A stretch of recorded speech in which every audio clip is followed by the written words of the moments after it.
here we go, part 2 of my retrospective. Starting in 95, at the 95 Royal Rumble, he went up against the IRS, and during this match was when the urn got stolen from him by Ted DiBiase, $1 Million Corporation, and King Kong Bundy specifically. Now this would not be the first time that the urn would get stolen from him, and it would not be the last. At WrestleMania that year, he had a match against King Kong Bundy, which was so-so. It was alright, but I did not like how it ended, only because it wasn't even like a choke slam or a body slam. He did a jumpy clothesline, knocked King Kong Bundy down, and then did the arms crossed pin, and that was it. Not a really good pin. But in this match, also, The Undertaker and Paul Bearer got the urn back from Ted DiBiase, and then it got stolen again by Kala Mustafa, who would later on become the Godfather. A great character in the Attitude Era, to be honest. So, skip ahead to the King of the Ring. During this time, the Creatures of the Night were created. They would just sit there ringside and give the Undertaker power. And when Kala Mustafa came along, the Druid, the Trees of Night would put a little black reef in front of the ring, just to intimidate or play mind games with Kala Mustafa. It was kind of interesting. He would always just grab it and rip it apart. And at that year's King of the Ring, they were both in the tournament, but they're in two different matches. Kala Mustafa went against Shawn Michaels, and that match ended in a no contest because the time limit expired and both of them were eliminated. And so it was going to be either Mabel or The Undertaker who would get a second round bye and would go right into the finals of the King of the Ring tournament. Well, in the match, I believe Kala Mustafa interferes in it, causing The Undertaker the match, and Mabel ended up beating The Undertaker in that match, and which would lead to him becoming King of the Ring that year. And then you had one of the Creatures of the Night were attacked, and you're really beaten up by Kala Mustafa, which weakened The Undertaker. And so at their casket match at SummerSlam, they really sold the Undertaker wasn't at 100%. He was weakened. He wasn't how as powerful as he once was. Though they did get the now necklace back, because after Kala Mustafa stole it, he said, "I want to melt it down and make it into a necklace," which he did. And so The Undertaker got back the necklace, and I don't know what happened, how it got stolen again, but then King Mabel at that point got the necklace from The Undertaker and Paul Bearer shortly after that, and he was parading around with the necklace. And it was interesting because Mabel actually did end up hurting The Undertaker with a leg drop or something like that, and Undertaker for a while he was wearing a mask, kind of like a Family Opera style mask, and it was really interesting to see. And I thought it would look cool. I didn't know that he was really hurt. I didn't find out until years and years later about how Mabel was unsafe to work with in the ring. But that's a conversation for somebody else. And so at the Survivor Series that year, it was King Mabel's, World. I don't know what the name of his group, his team was, and The Undertaker's team, which were just like three nobodies. Really, they were just filler. Because The Undertaker eliminated everybody else. He eliminated Jerry Lawler, Tombstone, eliminated Isaac Yankem with the Tombstone. He eliminated Triple H with a chokeslam from outside the ring into the ring. They're like halfway into the ring or 3/4 into the ring, and then pinned him that way. And then King Mabel just ran away, which set up for the In Your House in that December with the casket match, and it ended up being that how they got rid of Mabel off of TV, and The Undertaker got the necklace back, and they're finally able to recreate the urn.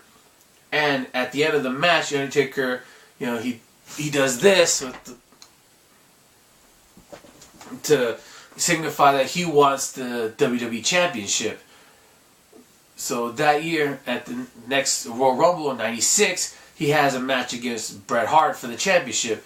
Good match. I mean, unfortunately, not too many highlights as far as like memorable moments, but it was a good, solid wrestling match.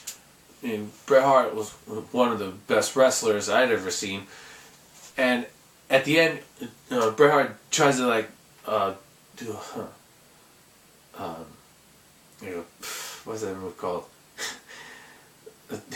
Body press. Sorry, yeah, he jumps at him, Undertaker catches him, moves it into a tombstone, and right as the Undertaker is about to win the championship, Diesel comes out, pulls the referee out of the ring, and I guess I think he hits him as well, causing disqualification, and then costing the Undertaker the championship. Undertaker would repay him in the steel cage match when he drags Diesel under the ring when Diesel's about to escape from the cage. So that sets up the match at WrestleMania 12, which was, honestly, for two big men, it was a good match. You would think that two big guys, 7-footers, it would be a lot of lumbering, wouldn't be as good, but Undertaker is a great athlete. Diesel, Kevin Nash, he's very underrated in the sense of his athletic ability. And so it really showed that these two men could have a good match as big as they are. And then '96 was a gigantic rivalry with Mankind. Because the following night after WrestleMania, you had Mankind debut, attacking the Undertaker, giving the mandible claw, doing that screeching that he does. And it was really interesting because nobody else up to that point was able to match Undertaker as far as a mental capacity, mind games wise. What Mankind did in the rivalry, first of all, at the King of the Ring that year, they had a match, and Paul Bearer tries to help the Undertaker and accidentally hits him in the head and knocking him out, which causes the Undertaker to lose the match. Then fast forward into sorry, let me rewind a little bit actually. What caused that match to happen was Undertaker was actually vying for the Intercontinental Championship. Yeah, this is probably the only time in my memory he had ever contested for that title. And it was interesting because it was another casket match, and they would open the casket, and you open the casket, and then right when the Undertaker, I think he had Tombstone, Gold Dust, it was about to put him into the casket, and then when they open it, boom, there's Mankind, gives him the mandible claw, pulls him into the casket. It was really cool to see. I don't remember too well because I didn't watch it until some time later. I didn't watch it live. Not to mention, this is a pay-per-view also where the original broadcast of it, there was weather problems and caused the signal to be lost, and they lost like half or maybe even 2/3 of the actual pay-per-view. So it was interesting to see that happen as a redo in a sense. But after the match at King of the Ring, he has another match against Goldust, and he interferes in Shawn Michaels' Mankind match the following pay-per-view after it was In Your House, but I don't remember. Maybe it was Mind Games. I'm not sure. So I don't know all the names of the pay-per-views. But after The Undertaker interferes in the Mankind match against Shawn Michaels, which was a good match. I do remember watching it, but I remember it was a good match. At that year's SummerSlam, it was going to be the first ever Boiler Room Brawl, and I didn't know what it was going to be until they actually started saying, okay, this is what we're going to do. You start off in the Boiler Room, but you have to work your way out and not just get out of the Boiler Room, but go to the ring, and Paul Bearer is going to give the winner the urn. And I remember distinctly, my brother, we were watching the pre-show, and Paul Bearer was telling The Undertaker, all you have to do is trust me, and we'll be okay. And my brother said, that's always a bad sign when somebody says, trust me, because anytime movies and stuff, they always betray the person. And I was like, what? Come on. It's ridiculous. No way. They've been together for so many years, and why would he betray him? But lo and behold, that was when The Undertaker was betrayed by Paul Bearer, and when he does, his great pose, with his hand up, waiting for the urn, Paul Bearer doesn't give it to him, and then he just bashes him over the head with it, and he leaves him lying there, and then he gives the urn to Mankind, and it was one really good betrayal, because for me, I didn't see it coming. I know my brother kind of saw it coming, because if you think about movies and stuff where the person says trust me and then they betray him, and that led to another match between, this is a long rivalry throughout '96, and back then it was okay to do these sort of long rivalries because there wasn't 12 pay-per-views. It was, I think, 7 or 9 at the most at that point. I do remember it was like 7 pay-per-views. They weren't 12 yet. So at the next In Your House, I think a couple months later, you had the Buried Alive match with Undertaker. It was an unsanctioned Buried Alive match, but by the way, that tombstone that they made for that, I've seen. I saw it live, and I've seen it in other little promos and stuff, and even on WWE's YouTube channel where they talk about that sort of stuff. Man, that's whoever designed that. Oh, kudos, man! You deserve a round of applause. That was a thing of beauty right there. But I remember The Undertaker did win the match, because the match was you just had to bury your opponent. You put him in the grave, and then he started digging. He did cover his body with dirt, maybe like a foot or two, and so it was like, all right, he won the match. But then he kept on going and going, and it was like, oh, he's really gonna put him in the grave for good. And then Paul Bearer and the Executioner, which that gimmick went nowhere. It wasn't that good, to be honest. They interfere. They knock the Undertaker out, put him in the grave, and then they put the rest of the dirt on top of him. And then at the end of the pay-per-view, a lightning bolt hits the grave. The Undertaker's hand comes up, and that sets up his match with the Executioner. I don't remember. I didn't watch it. Probably wasn't that good, to be honest. And then he ended his rivalry with Mankind by having Paul Bearer suspended over the arena, and Undertaker and Mankind had the match where I forget what kind of match it was. It might have been steel cage or something, but it was. I didn't watch it live. I have not seen it yet, so I can't say too much about it, unfortunately.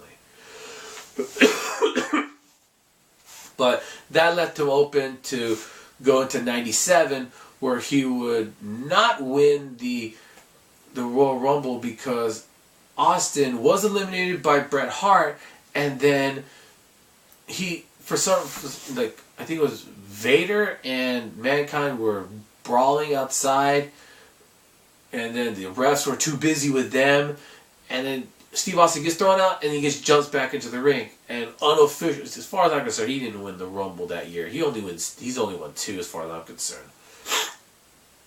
And so, yeah, that was a kind of a crazy thing that happened. And since Shawn Michaels had to relinquish the title because of an injury, people would say, "Oh, he wasn't really injured. It was all BS."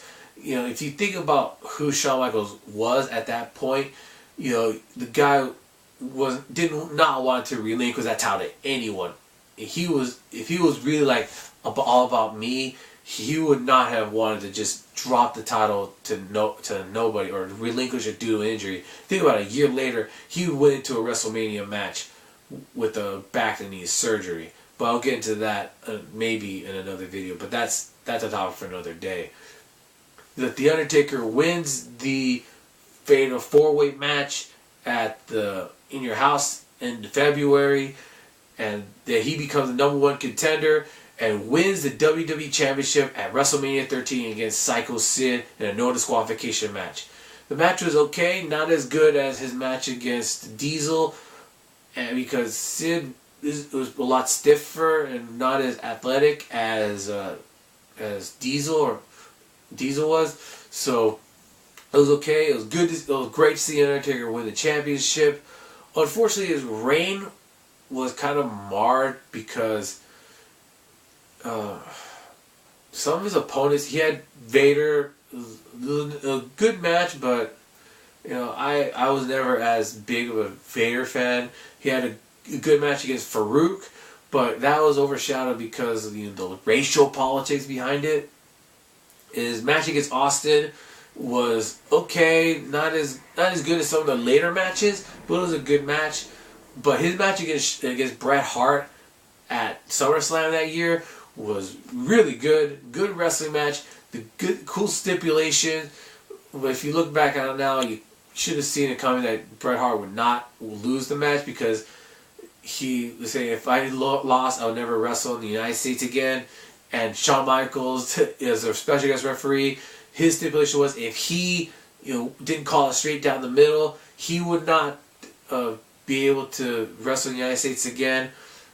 And when Shawn Michaels swings a chair at Bret Hart and cracks the Undertaker upside the head, knocks him out, and that was an interesting situation that happened, and it cost the Undertaker the match, which would start a new rivalry for the Undertaker in one of his best, I think, throughout the 90s. But I'll get into that in the next video and finish off the 90s and then probably start into the 2000s. So that's it for part 2. Check back in for part 3. I'm going to do these last videos quick, fast, and in a hurry so you don't have to wait for them. Don't worry about it. See you later.